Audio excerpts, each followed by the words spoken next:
It's been a while since I kind of had a chance to sort of present on some of the story of Tentree. Oftentimes, I feel like in the last little 6 months here, when I'm talking about the business, I'm talking about how COVID's impacted it and some of that. So this is more the fun side of talking about how we founded things. And just to kind of preface everything, we're Tentree is a outdoor lifestyle apparel business. Jenny alluded to it, but we plant trees for every item of clothing that we sell.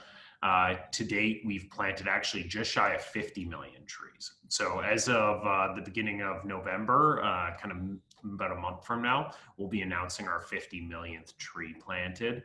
And we plant 10 trees for every item of clothing we sell. So what I'm going to do is I'm going to share my screen. I've got a presentation. It's a little bit out of date, just from a couple numbers that it says, but it kind of is a good, if nothing else, thing to walk through to sort of give you guys a bit of a sort of crash course in who we are as a brand. So give me 1 second, and I will share the screen. So can everybody see the presentation right now? Yeah. Awesome. Great. So like I said, at Tentree, we plant 10 trees for every item that we sell. Our goal as a business is to plant 1 billion trees by 2030. And in addition to that, we're on a mission to become the most environmentally progressive brand on the planet. So one of the things that we recognized as a business is that when we looked out at the landscape of brands that are out there, a lot of people were telling a narrative that to us felt really disempowering. It was focused on how the world was ending. It was focused on how you as an individual, frankly, could just try to do a little bit to, stop this ultimate impending doom that everybody's talking about. And the reality that I think we all need to understand is that saving the planet's hard. It's not gonna happen through one act of somebody taking one step or using a recycled bottle once. It's not going to happen from one company being a little bit more sustainable. It's going to happen from millions and millions and millions of little actions that people are taking, that organizations are taking. And we kind of took this understanding that saving the planet's hard. And, we thought more about it. We thought more about climate change, which, as a concept, climate change is this big issue. It's too complex, it's too expansive, it's too distant and abstract for people to really get on board with. How can we, as an individual, really play a role in having an impact? And then in addition to that, when we think of consumers, when we think of you and myself out there in the world today, being an environmentalist is hard. It's oftentimes you don't know, you don't understand the impact of these things that are happening. And when you think of this spectrum of all or nothing, really it's, we're often sort of guilted into feeling like we're not doing enough. If we want to be on the far end and being as environmental as we possibly can, we're called out for our fallibility. If I'm an environmentalist, but I have to fly places, those are the kind of things that can feel really challenging. And the reality is that as individuals, we don't really sit on either end of this spectrum. We're not a perfect environmentalists, and we also don't want to see the world burn. We ultimately land sort of in the middle here. And we are imperfect environmentalists. And this was a recognition that I think we had early on, that the world doesn't get changed by millions of perfect environmentalists. The world gets changed by billions of imperfect ones. And so for us as a business, our belief is that we're the brand that will be the environmentalist for the consumer so that they can be environmentalish. Our belief is that, as a business, we are that the consumer, that we're going to do everything in our power to be the most sustainable brand we can. We're going to plant trees. We're going to create sustainable product, ethical manufacturing, good supply chain. Everything about our business is going to do the best so that you can trust us to be environmentalists. but we're going to help you on your journey, and we're going to make it okay to not be perfect. We're going to make it okay to be a little bit more environmental-ish. So Jenny asked me to kind of talk a little bit about the founding of the business. So I'm just going to kind of talk through it in a lot of ways that we look at this as sort of the Simon Sinek perspective, which I'm sure everybody's heard of the start with why, the how, and the what. And for us as a business, our why is trees. So we believe that trees are the most powerful solution, not silver bullet, but one of the most powerful solutions to climate change in the world. And it is something that we as founders had a unique perspective on. And what we were able to identify is that this could be a way to really help people on their journey to being a bit more environmental-ish. It can serve as a catalyst. It can serve as a sort of figurehead of that environmental journey.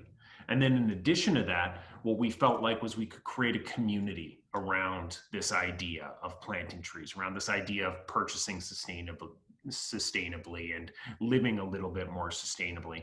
And we could create a community around that. We could create a community of those environmental-ish people, because when the business started, it was really, when you looked at the organizations that were out there, like we said before, either the environmental missions weren't tangible. It was donating a percentage of something or other. It was organic cotton, but nobody really understood why they were paying more for it. Or it was super disempowering and focused on how the world was ending. Our belief was trees could be this positive mentality, a inclusive community to help people on their journey and bring everybody together. And then product is really our what. At the end of the day, when we started the business, we were pretty agnostic as to what the product was. But what we knew was that we wanted to create something that allowed us to facilitate the tree planting. So if I just kind of like rewind for a second, my background is actually in tree planting. So when I started the business with my co-founders, we'd actually had years and years of experience planting trees. When I was in high school, we had people coming to our school to talk about how the world was ending, how an inconvenient truth and Kyoto Protocol and this and that. And what we felt like was that nothing was really being done to actually change it. It was a lot of people talking about the issues, but not a lot of people that were talking about the solutions. So when we were sort of trying to figure out what we were going to do for our summer jobs coming out of high school, we decided, well, let's try to start something. So we partnered with a couple local groups and we planted 150,000 trees outside of our hometown, and we sold carbon offsets.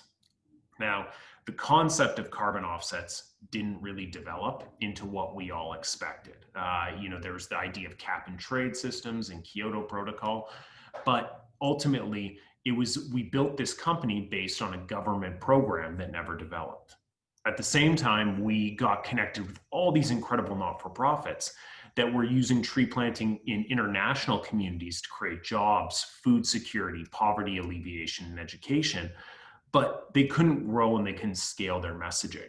So what we took from this experience was, we didn't want to, we saw the impact tree planting had. We saw the impact it could have in rallying people together and telling a really meaningful narrative. But what we also saw was that we didn't want to create anything that was based on handouts. Handouts, whether those be, from an individual in a not-for-profit sense, or whether those be from a government program. So ultimately, it led us to this idea of, well, let's create a business that allows us to facilitate tree planting, but let's put the onus on us. Let's put the onus on us to create a product and a brand that people want to get involved with, because that will be the most effective way for us to scale and market our impact in an impactful way. And at the same time, not only that, but it allowed us to create a community that is going to have an outward an amount of impact beyond just the trees that get planted through their purchase. If we can inspire people to make small changes in their life, allow it to be okay to be a bit more environmental-ish, then ultimately that impact is going to grow substantially beyond the impact of the tree planting that we do. So a couple more slides here just to talk about the tree planting, or the business. Like I said, it's a little bit out of date. We're just shy of 50 million trees now. But you see the storylines that are happening right now. And tree planting really is one of these concepts that people are starting to talk about as one of the solutions in our toolkit to stop what is effectively the sort of steps we're taking towards irreparable damage to our planet. When we think of the impact that we've had globally, I always like to kind of call back to some of the stories of the people that I've met during our time. So to give you guys context around that 50 million trees that we've planted in Madagascar, we've planted in Senegal, Nepal, Haiti, Indonesia, Canada, United States, Mexico, and more. This photo here is actually from a trip that I took a number of years back to Senegal, where what we're working on is a project where effectively you're trying to take people out of unsustainable farming practices and getting them into planting fruit trees. So the idea is that not only are you planting trees, but you're creating a sustainable long-term solution to poverty. So Malik, who's the individual you see there on the left holding his child, was a peanut farmer. And in his life, he was every year planting peanuts. And after harvest, he would sell those peanuts for as much as $250 a year. So a full year of harvest, a full year of backbreaking work, and he would sell those peanuts for $250. The photo that you see up in the top left corner is an example of what those fields look like. And you can see that peanut farming is incredibly destructive. It is super nutrient intensive, and year after year, these individuals are getting less and less and less yield. That area that's photographed above 50 years ago would have been covered in green, but they've been cutting trees down to make room for peanut farming. So Malik, like so many other farmers in Senegal, over 50% of farmers in Senegal are peanut farmers, was pretty skeptical when he was approached by our partners there to say, well, why don't you start planting fruit trees? He said, well, my parents cut down the trees years back to make room for peanuts. Why would I start to plant trees? Well, it's a bit of a paradigm shift, but the idea is that take your 2 acres of land that you plant peanuts on, and let's plant a fence row of trees. Those trees will have medicinal leaves that you can cut down, you can make for teas. And inside you're gonna plant fruit trees like mango, papaya, guava, cashew, jujube, and more. And ultimately, after about 2 years, those trees are gonna be yielding more than you ever made off peanut farming. So the photo that I'm not sure if you can see here, but this one right here, I don't know if my thing is blocking it or not, but basically this photo here is from us sitting in his forest garden, which is what it's called. You can kind of see in the background here, there's the fence row of some of the trees. You can see some of the fruit trees in the background as well. And his daughter, his sister's daughter, and his son came to join us. And he'd been working in this model for about 3 years. And so his fruit trees were now yielding enough that he could sell that fruit for over $1,200 a year. So almost 5 times as much as he was ever making off peanut farming. And he was able to send his kids to school, afford to, sustainable or nutritious meals and things like that. But where it really became impactful was when these children came, and there's one over here as well that you can't see because of the, it's been cut off, but the 2 older children, along with this young child, came in and they got restless and they went and picked up some of the fruit that was scattered around the area. And the 2 girls came and sat down beside Malik and started eating. But what you can see here is a photo of one of his youngest son, who's 2 years old, came around and started to hand out the fruit. And at first, we didn't really recognize what the impact was or what this really meant. But later that night, when we were thinking about it, we recognized that Malik had been farming with fruit trees now for effectively 3.5 years. His daughters and his sister's daughter, who were 4 and 5 years old, had gone to bed for the first number of years of their life hungry every single day. And so they were the ones that picked up that fruit, sat back down beside and started eating. The youngest, only 2 years old, came around and tried to hand out that fruit because he'd never gone to bed hungry. He'd always had a full belly. And that's really shows the impact of tree planting for us, is that it's not just about an environmental benefit. I mean, tree planting is this incredible part of our solution to climate change, but it's also about social good. It's also about creating jobs, food security, and poverty alleviation across the globe. So for us as a business, we've really been focused on how do we amplify those stories? How do we tell them in a meaningful way? And so across our channels, we have over 2.5 million followers on Instagram, over 500,000 on Facebook. This post that you see here, the double tap to plant, has been replicated and sort of copied by a number of different brands, but it was at one time the third most liked post ever on Instagram. And we're the only brand right now that's even in the top, I believe, 20. Everything else is like the Cristiano Ronaldos and the Beyoncés and things like that of the world. And our product has really, actually, I'm just going to skip that, has really evolved as well. So we source the most sustainable fabrics we can. We use Tencel, which is sustainably harvested eucalyptus, recycled polyester from water bottles, organic and fair trade cotton, hemp, and more. And we are a certified B Corp. We're one of the top 10% in the world from a B Corp standpoint. And from a apparel standpoint, we're second only to Patagonia at this stage from our ranking. And as we've kind of grown the business, so too have we grown the product. We've gone from just being effectively a t-shirt brand to expanding into fleece, accessories, bags, pants, tops, bottoms. We're looking to eventually expand through head to toe, inside out. So base layers to outerwear, head to toe, sort of footwear, everything in between. So we're looking to provide an entire solution to living sustainably and planting trees so that your closet can have the most impact it possibly can.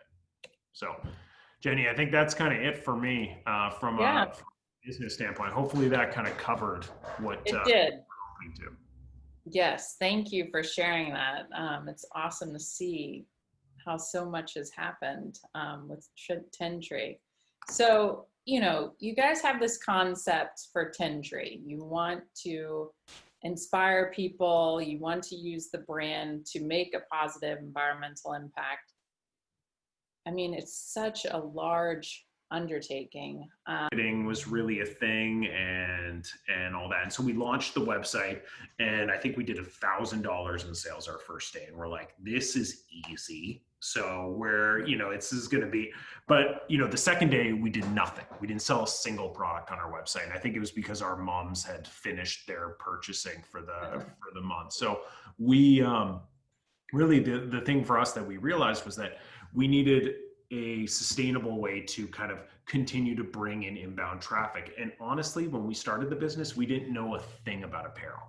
We were buying American Apparel t-shirts and putting logos on them because really it was just our vehicle to plant trees. So what we did was we kind of talked to everybody we knew in the industry, and we started to bang on doors and see who would sell our product and support us. And so we actually then went from, originally being like, we're all in on e-com, to actually becoming more of an omni-channel business. So we started partnering with different wholesale accounts. They helped us sort of finance the business as well as drive our product innovation forward, as they kind of offer that we asked them to support us in new categories and things like that. And that we kind of grew and scaled from there. Today, the business has evolved from, call it, at one point we were 75% wholesale, probably 3.5 years ago, to today we're probably 75% e-com, 75 to 80% e-com. Okay. So I think, in entrepreneurship, we always see so many, successful companies and stories about them, and often they seem like they're an overnight success. So how long did it take you guys to start getting that traction? Like, can you shed some light there to give context? Yeah, I mean, we were pretty fortunate that we had a lot of really early success within our wholesale channel. So we went from, call it, we probably grew by, did a few 100,000 in our first year. And then I think we grew by probably about, call it 10x the next year, 10 to 20x the next year. And a lot of that was because we were selling through effectively at our wholesale channels. We could grow with breadth, which was like, going from 1 door to 100 doors. And then we could also grow in depth, which was going from selling 1,000 each door to 10,000. So it was, it happened pretty quick in the first few years. But ultimately, like if you trace it back to the very inception, it started with us just buying shirts and selling them out of the backs of our cars to friends and family and that sort of thing.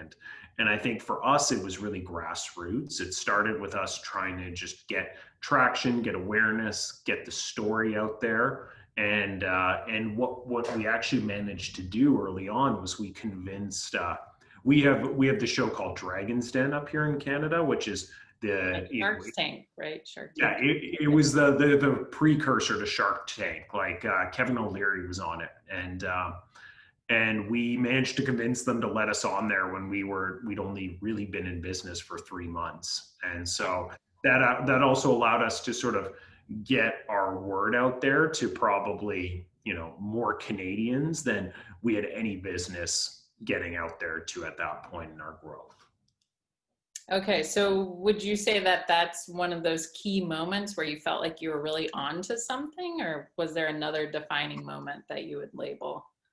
I think that definitely gave us a lot of confidence, and what it did was but it was also early on in sort of the e-com world of, people still weren't buying apparel the same way that they are today online. So for us, we didn't necessarily feel like it was the catalyst by any stretch. We did everything we could to sort of amplify the message and get it out there to as many people as we could. But for us, it was definitely good validation. We convinced them, we said, hey, we got this crazy idea. Let us on your show. They did.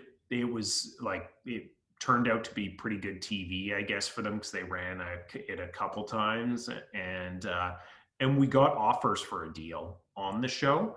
But like a lot of those sorts of things, it didn't go through afterwards. So we got the benefit of the marketing without the having to sell any of the business, which was pretty nice. Awesome. Okay. Just a reminder to everyone, I've got a few questions prepared for Derrick, but if you have any questions, feel free to enter them into the chat now and we'll get to them shortly. So Derrick, I also wanted to ask you about you and your co-founders. You knew them well, friends, family involved. Can you tell us more about that dynamic, how you chose to work together to start this, and how that's unfolded over the years? Because we all know, business partnerships, much like marriage, it can have its ups and downs. So please shed some light on how you've navigated that so well. Yeah. I mean, I'd be lying if I said it was sunshine and rainbows all the time. It's definitely a challenging thing. You said it right. It's like marriage. And I think the other thing is that when you're starting a business, like my role as the CEO, I've probably had 3 careers as CEO of Tentree already. Different stages of growth require different expertise, different approaches. So same thing goes for everybody that's kind of in that founder sphere. So for us, we were really fortunate that we had 3 of us since effectively the very beginning, but 4 of us that were on pretty darn early. Myself, my brother, and our other co-founder, Dave. And then my cousin actually came on board too. So we all actually had very complementary skill sets, which was really valuable to us. Dave was an incredible salesperson. My brother was an incredible marketer. I really understood sort of the business, the finance, the operations side of things and the scaling. And then Steven, my cousin, actually really understood the e-commerce and the digital performance marketing side of things. So, the thing that none of us knew how to do was actually create an apparel brand. So that side we had to, bring in support and bring on people to support us in. but through that, it's definitely been sort of ebbs and flows, ups and downs. Right now, of the four of us, three of us are still in the business. And then Steven, my cousin, who used to be in ecom, he now manages the impact side of our business. Dave, who used to manage all of sales, is now really just wholesale. So everybody's kind of gone through their different sort of evolutions with the brand, and it's a tough thing to navigate because there's egos associated with all of it, and trying to manage getting the right butts in the right seats. And there's going to come a point where there's somebody better at my job than me, and hell, I'm sure that's already the case. But it's kind of like navigating that's definitely challenging. So are there any best practices that you feel have worked well for you guys in navigating those challenges? Yeah, I mean, at first you got to be incredibly sort of communicative and upfront and blunt.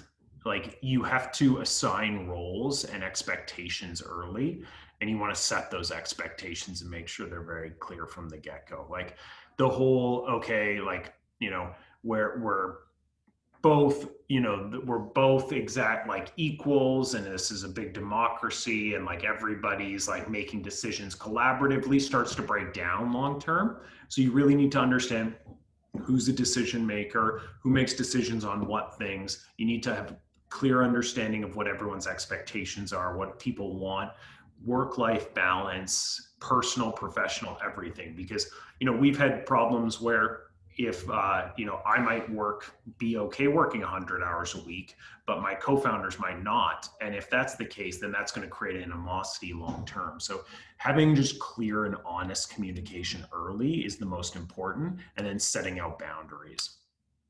Got it. Okay. So shifting gears a little bit, I'm curious to see how you guys determine what products you're going to introduce to the market. Is there a process or strategy behind those decisions? Can you elaborate on that? Yeah, it's definitely been an evolving process. Like, if you looked at, say, the first few years of the business, we were t-shirts and fleece, and really it was just a function of like, what do we want to wear? And then what happened was it became a question of, okay, what do our wholesale customers want from us? So because wholesale was really driving the brand in a lot of ways, the wholesale sales channel, they would say, well, we want you to make flannel button-ups. So we go and make flannel button-ups. What we've kind of come to recognize is that wholesale external partners driving us to create XYZ product wasn't sustainable. So really, as we've transitioned in the last number of years towards more of a direct consumer focused approach, what we've done is we've really reflected and done a lot of analysis as to who our customer is, what they care about, what they believe, and tried to understand, like, okay, what if tentree customer A opens their closet, what do they see? And then understand, okay, what part of that closet do we want to own? And then creating sort of the timeline or the calendar to basically get to the point of like, what's ideal that we want to be in 5 years, and what are the steps we need to start taking to get there. So really, it's kind of gone through this evolution of just what we want to wear to what our wholesale channel wants to buy to what we believe our consumer actually is asking for from tentree. Okay. So expanding on your role as CEO, can you share with us what's been one of the best decisions you've made as CEO, and what's been one of the toughest? Yeah. Well, I can start with toughest because it's probably the easiest to kind of recall here. I mean, COVID's been a challenging experience for virtually any business, particularly ones in the retail space. Coming into this year, we weren't originally going to be, 80% e-com. We were expecting to be closer to 60% e-com, 40% wholesale. And COVID's effectively shut down a lot of retail. We thought when we were trying to forecast what the impact of COVID would be, we thought our wholesale side of our business could erode by as much as 60 to 70%. And that means, erode by 60 to 70% from last year when we thought it was going to grow by 20%. And so from that perspective, we had to make some really challenging decisions, and we had to do some layoffs internally to sort of make sure that we right-sized the business, because we went through the conversation of sort of this like cycle of despair that we sort of think of, where, you know, we have $3 million of outstanding receivables that we don't know when or if we're going to get paid on. We have millions of product that's set to ship to our accounts that are now closed that can't take it.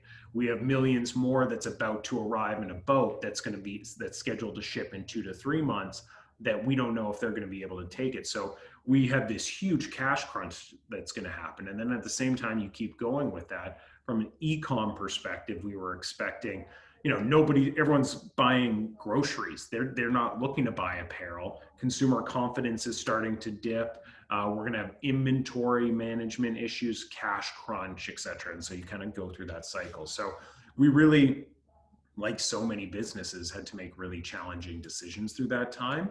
Fortunately, we've been able to bring most of those people back, and you know, the business is really right-sized. And you know, where wholesale still is a super challenging side right now, it hasn't eroded by as much as we thought, but it's definitely not gonna be at the same level it was last year. E-com's taken off. So good thing is people are still buying hoodies and t-shirts during COVID. So you know, that side of our business is more than doubled, and really made up for a lot of that delta. And then from the best choice that we made, I think, you know, honestly, it's comes down to hiring and putting the right people around you. You know, it goes back to what I said about being a CEO, but really I've had like 2 or 3 careers as a CEO. And when I think of like what it was at the beginning, it was just like CEO didn't mean anything. It was just, you know, put your head down, do whatever needs to get done.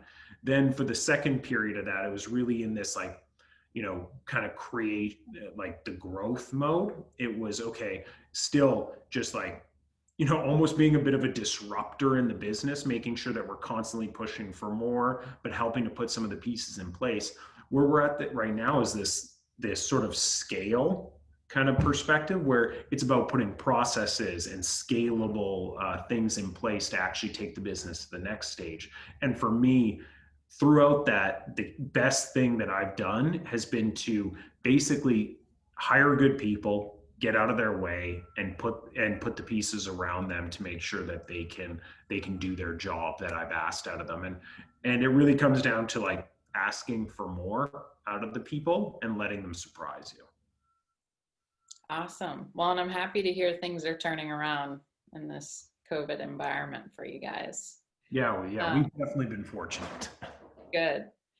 So you guys, you know, Tentree has had this incredible journey. I mean, I remember meeting you guys 5-6 years ago at a trade show and hearing Dave share the vision of Tentree. And I remember the story so well. I might get some of the details messed up. But I remember him telling, you know, talking about hiking up to, you know, the top of a mountain and seeing nature and the city ahead, and how that city was expanding and infringing on the surrounding forests. And the thought came to mind, what if we reversed that? What if we had our forests, you know, taking over our cities and creating a greener earth? And I just thought that was such an awesome vision. So since then, you know, you guys have planted nearly 50 million trees, which is incredible. What's one of your favorite memories from this experience thus far? Yeah, I mean, honestly, like there's so many. I remember when every time every million trees, we would go out and we would just like, you know, go to the bar and drink a bunch and celebrate. That now that we've gotten older, it hurts a little more the next day, and you know, we're planting too many trees to make that sustainable now. But you know, I think honestly, Good problem. Yeah, exactly. We've been super fortunate, and the the best experiences for me have been traveling to these sites and seeing the impact. I've seen in Madagascar where when we started planting there, it was a village of 160 people, of which 60 were in some form of indentured servitude because they'd cut down the trees to make room for shelter, for firewood and cooking and things like that. And the trees that they cut down, the mangrove trees, that's supported the fish habitats, and the fish started to go away.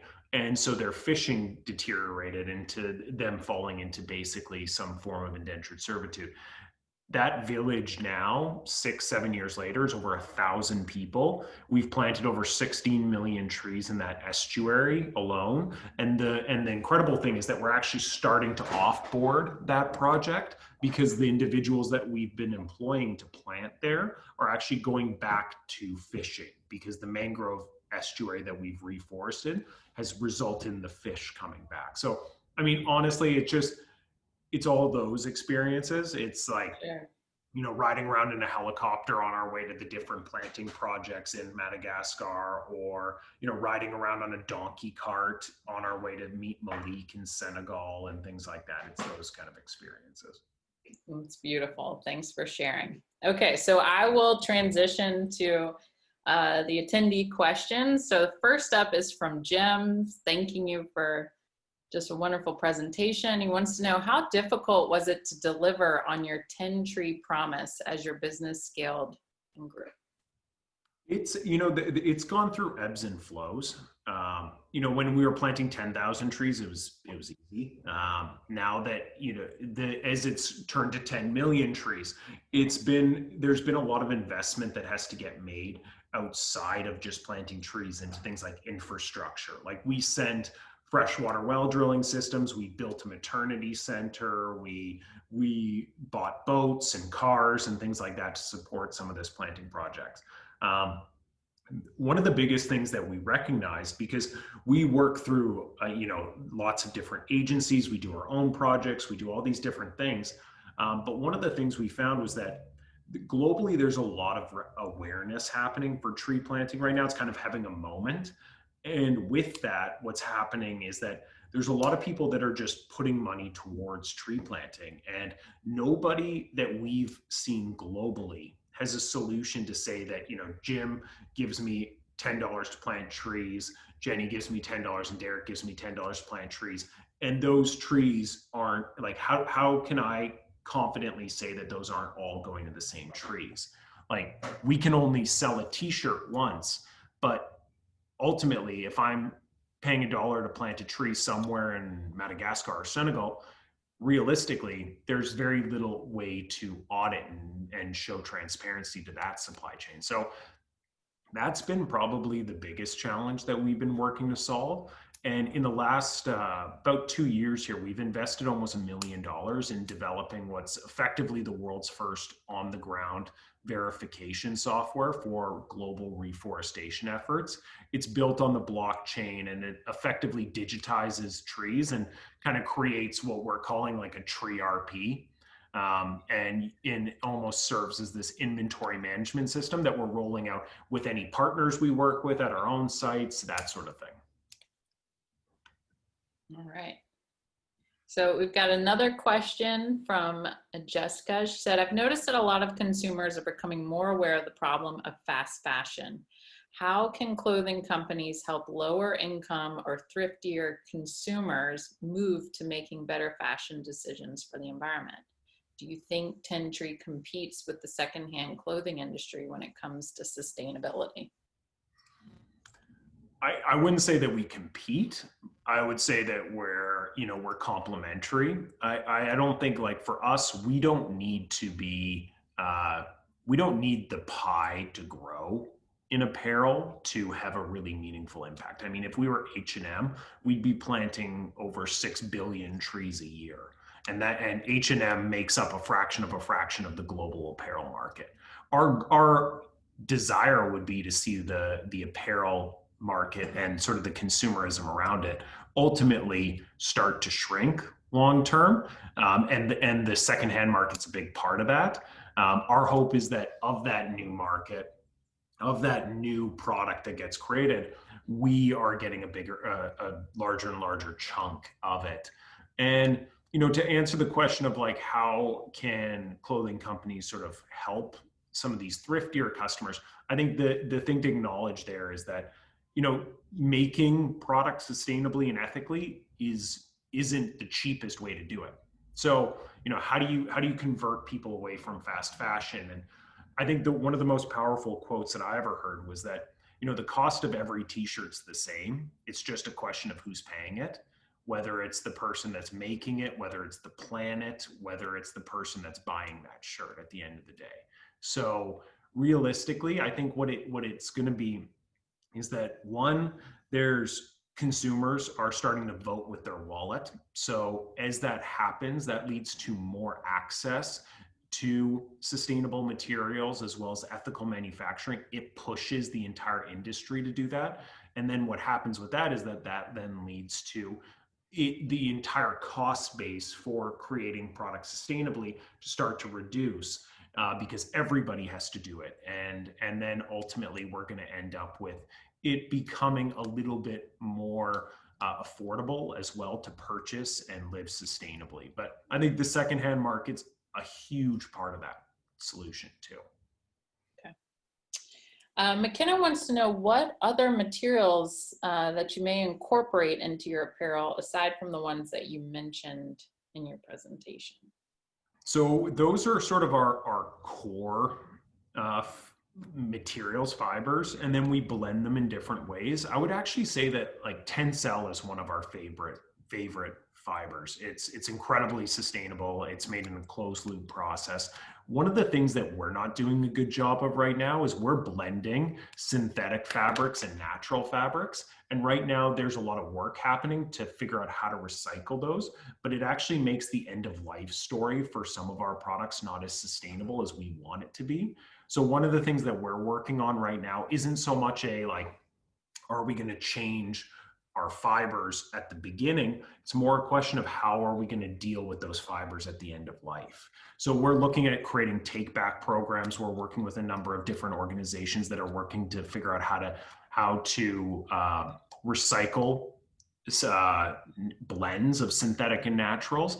And then as well with some of our blends, we're actually looking at sourcing all natural alternatives. So we just launched, and then actually to expand on that as well, those specific fabrics, what we are looking at doing is incorporating basically the next evolution of them. So Tencel, there's an even more sustainable option that's recently been commercialized called Refibra.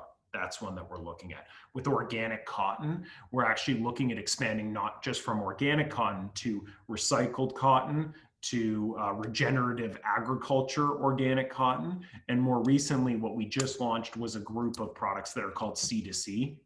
And it's one of the first certifications for cradle to cradle. It's more of a food certification in apparel, but effectively it's going to create a compostable shirt. And that's really where we want to get to, is that our product has zero footprint. Wow. Except for the trees that get planted. Awesome. Okay, so Patrick followed up, loves tentree, is actually on your website about to buy a shirt right now, but he does not have a social media presence other than LinkedIn. And this is the first time he's learned about tentree. So he's wondering, what other ways do you market to people who want to be environmental-ish, but don't know about your company? I mean, we are, the social media is definitely the most scalable solution from a D2C standpoint. Right now, a lot of it also comes through our wholesale channel. We view them as a marketing channel for us. We're partnered with groups like REI and things like that. So there's a lot of discovery that happens for us through our wholesale partners. And then in addition to that, what we're exploring next year is we're looking at stepping into some new marketing channels like podcasts, out of home, things like that will get where we can target customers that say, maybe wouldn't find us through just getting hit with a Facebook or an Instagram ad, but care about sustainable business, and we'll hit them through podcast advertising and things like that. Got it. Okay. Last up, we have Jason. Jason wants to know, how did you determine who your supply chain management partner would be and where they would be sourced? Did you use a third-party logistics company? Where they would be located, sorry. So I'm not 100% sure what is meant by supply chain management partner. So we manage our supply chain internally. We have our own director of sourcing, commercialization. We visit and meet with every single factory that we work with. We walk the floors. We partner with them on different certifications and auditing and things like that. And then from like more of a logistics standpoint, again, we have an internal logistics team that we partner with a freight forwarding organization. I think they're called Bolloré, if I'm not mistaken, who manages a lot of that. And then what we also do is we internally plant trees to offset like the shipping of our product globally. We don't really talk about that, but that's just an initiative that we do internally. All right. Thanks, Derrick. Okay, 1 minute. Any last questions from anyone? I know Derrick has shared a lot of information, coming up with the idea and bringing it to life and actually making an amazing impact. So, okay, it looks like that wraps up our Q&A. So Derrick, I just really want to thank you so much for taking time out of your day to share your story with us, answer questions, and really inspire our students to hopefully pursue social entrepreneurship or, just becoming a little more environmental-ish. So thank you. And then I want to thank everyone else for attending the Zip Launchpad Speaker Series. It's a privilege to get to expose you to entrepreneurship, and we hope that you will join us for our last speaker of the semester on November 13th. We're bringing in another amazing social entrepreneur, Scott Chisholm, who is the CEO and co-founder of Classy. So please join us then. And if anyone has any questions or needs anything, please reach out to me directly. And thanks again, Derrick. We really appreciate you. You bet. Happy to do it. Thanks. Thanks, everybody.